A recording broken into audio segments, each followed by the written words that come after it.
ପିଲାମାନେ, ଆଜି ତୁମକୁ ବାଘ ବିଷୟରେ କିଛି କହିବି। ବାଘ ଆମର ଜାତୀୟ ପଶୁ। କାହିଁକି ଏତେ ପଶୁ ଜଙ୍ଗଲରେ ଥାଉ ଥାଉ ଏତେ ବଡ଼ ବଡ଼ ପଶୁ, ବାଘ କାହିଁକି ଜାତୀୟ ପଶୁ? ପରେ ଅବଶ୍ୟ ବାଘ ବିଷୟରେ ଅନେକ ଗପ ମୁଁ ତୁମକୁ କହିବି, କିନ୍ତୁ ଆଜି କହିବାକୁ ଯାଉଛି ବାଘ ଆମର ଜାତୀୟ ପଶୁ କାହିଁକି।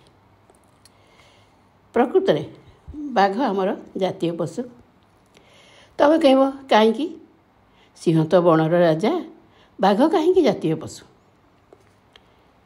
ବଣ ପାହାଡ଼ ଘେରା ଓଡ଼ିଶାରେ ବାଘକୁ ଛାଡ଼ି ପିଲାଙ୍କ କାହାଣୀ ନାହିଁ କହିଲେ ଚଳେ। ଆଗେ ଲୋକ ବଣରୁ କାଠ ନ ଆଣିଲେ ଘରେ ଚୁଲି ଜଳେ ନାହିଁ। ଲୋକପ୍ରିୟ ଟୁଆଁ ଟୁଇଁ ବଣକୁ ଗଲେ କାଠ ହାଣି, ସେଠି ବସିଛି ସେଇ ବାଘ, ପୁଣି ମାମୁଁ ରୂପରେ। ଟୁଆଁ ଟୁଇଁ କାଠ ହାଣୁ ହାଣୁ କହୁଥାନ୍ତି, କାଠ ହାଣୁ ଠୋ ଠା, ବାଘ ମାମୁଁ ଖୁସିରେ ଥା।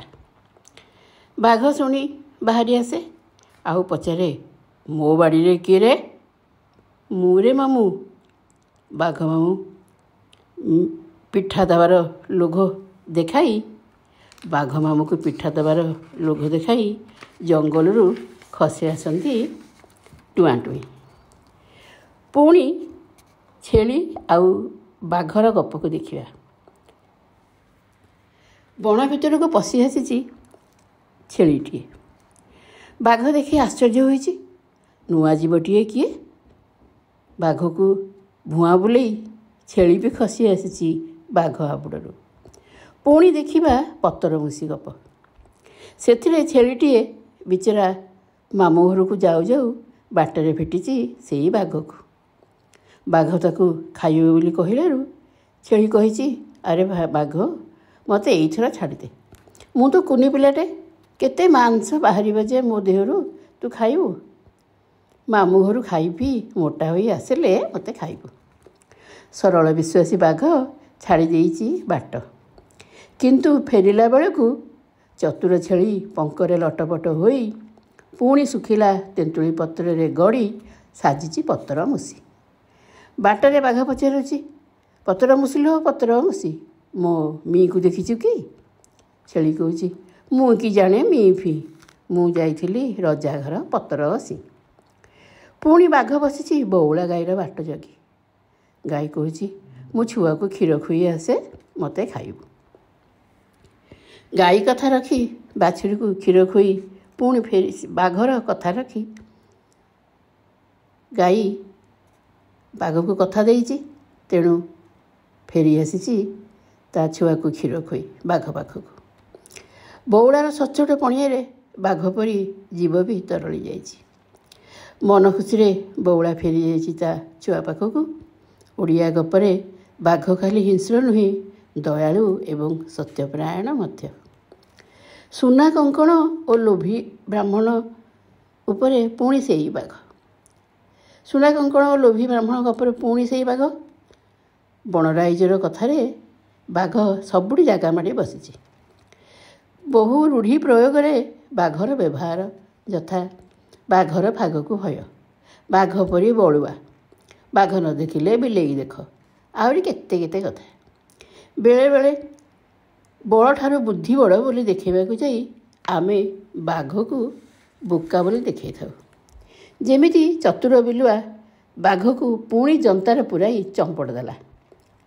ଆହୁରି ମଧ୍ୟ ଆମର ସବୁ କଥାରେ ଉଦାହରଣ ବାଘ। ଯେମିତି ବାଘ ପରି ଶୀତ ମାଡ଼ି ଆସୁଛି, ବାଘ ପରି ରଡ଼ି ଛାଡ଼ୁଛି। ସିଂହ ବଳୁଆ ପରାକ୍ରମୀ ଏବଂ ଜଙ୍ଗଲର ରାଜା ସତ, କିନ୍ତୁ ଆମର ସବୁ କଥାରେ ମନେ ପଡ଼େ ବାଘ। ରେଖା ପଞ୍ଚମୀ ପର୍ବରେ ଆମେ ବାଘ ପାଇଁ ପିଠା କରି ଦାଣ୍ଡ ଆଡ଼େ ବାଡ଼ିଆଡ଼େ ଥୋଉ। ବାଘ ମାମୁଁ ପିଠା ଖାଇ ଖୁସି ହେଲେ ଆମକୁ ଆଉ ଆକ୍ରମଣ କରିବ ନାହିଁ। ବାଘ ଯେମିତି ଆମର ପଡ଼ୋଶୀ, କଥା କଥାକେ ଆସି ଛିଡ଼ା ହୁଏ ଆମ ଆଗରେ। ଆମ ପିଲାଦିନେ ବାଘ ଏତେ ବେଶୀ ଥିଲେ ଯେ ଦଶପଲ୍ଲାର କୁଆଁରିଆ ନଦୀ କୂଳରେ ଅମଳାପଡ଼ାରେ ବାଘ ମାରି ତାରି ଚାରିଗୋଡ଼କୁ ବାଉଁଶରେ ବାନ୍ଧି ଝୁଲାଇ ଘର ଘର ବୁଲି ଦେଖାନ୍ତି ଶିକାରୀମାନେ। ଆମର ଠାକୁର ଶିବଙ୍କର ବାଘ ଛାଲ ପ୍ରିୟ ବସ୍ତ୍ର ଓ ଆସନ। ମୁନି ଋଷିମାନେ ମଧ୍ୟ ବାଘ ଛାଲ ଉପରେ ବସି ଧ୍ୟାନ କରନ୍ତି। କିନ୍ତୁ ସବୁଠାରୁ ବଡ଼ କଥା ହେଲା ବାଘ ଆମ ଅରଣ୍ୟ ସମ୍ପଦର ସବୁଠୁ ବଡ଼ ଜଗୁଆଳି। ତେଣୁ ବାଘ ଛାଲ ବ୍ୟବହାର କରିବାର ଦିନ ଆଉ ନାହିଁ। ବାଘ ନ ରହିଲେ ହାଉ ହାଉ ହୋଇ ବଢ଼ୁଥିବା ଜନସମାଜ ଆଉ ଜଙ୍ଗଲଟିଏ ରଖେଇ ଦେବେ ନାହିଁ। ବାଘ ନ ରହିଲେ ଏ ସବୁଜ ପୃଥିବୀ ଉପରେ ମହାବିପଦ ମାଡ଼ି ଆସିବ। ତେଣୁ ବାଘକୁ ଆମେ ଜାତୀୟ ପଶୁ ସମ୍ମାନ ଦେଇଛେ, ଶ୍ରଦ୍ଧାରେ ମାମୁଁ ବୋଲି କହିଥାଉ। ତା'ର ସୁରକ୍ଷା ପାଇଁ ସରକାର ଏବେ ଅନେକ ବ୍ୟବସ୍ଥା କଲେଣି। ତେଣୁ ଏଣିକି ଯଦି କେବେ କାଠ ହାଣିବା କହିବା, କାଠ ହାଣୁ ଠୋଠା ବାଘ ମାମୁଁ ଦୀର୍ଘାୟୁ ହଉ। ପିଲାମାନେ, ଏଥର କହିଲି ବାଘ କଥା, ଆରଥରକ ବାଘ ବିଷୟରେ ଗପଟିଏ କହିବି। ହଉ, ରହୁଛି। ମୁଁ ଶକୁନ୍ତଳା ମିଶ୍ର। ଧନ୍ୟବାଦ। ବାଏ।